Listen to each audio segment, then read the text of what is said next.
Poate până acum te-ai întrebat de ce unii oameni sunt dependenți, de ce unii oameni sunt dependenți de păcat, dependenți de alcool, de ce în viața oamenilor există păcat și păcatul acesta care nu îi lasă în pace, care îi chinuie.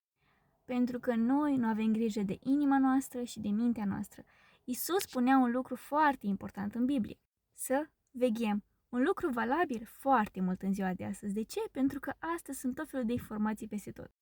Filmele la care ne uităm, muzica pe care o ascultăm sunt foarte importante pentru că ele ne pot influența. Putem vedea clar, ai văzut un film, a început păcatul în mintea ta. Ai văzut un film, ai ascultat o piesă, mintea ta a început să gândească păcătos.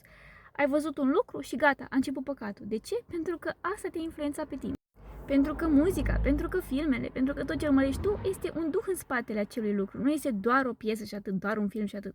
Și în mintea ta se formează foarte multe căi când asculti un lucru greșit, când asculti o piesă din lume, când te uiți la un film, se formează foarte multe căi. Spui doar că ai privit o poză, dar de fapt în mintea ta a început să fie păcat. Doar am privit un film inofensiv, dar în mintea ta a început să fie păcat.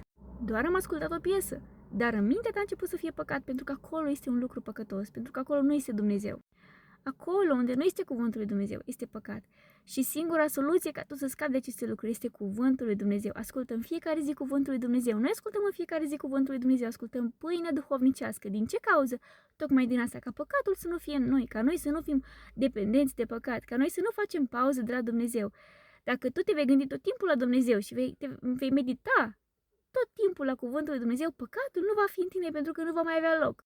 De asta, dacă ai nevoie de ajutor, dacă ai nevoie de creștere spirituală, dacă ai nevoie să bilești păcatul în viața ta, contactează-mă și te pot ajuta să asculți cuvântul lui Dumnezeu în fiecare zi, să-l înțelegi și să scapi de păcatele care te chinuie.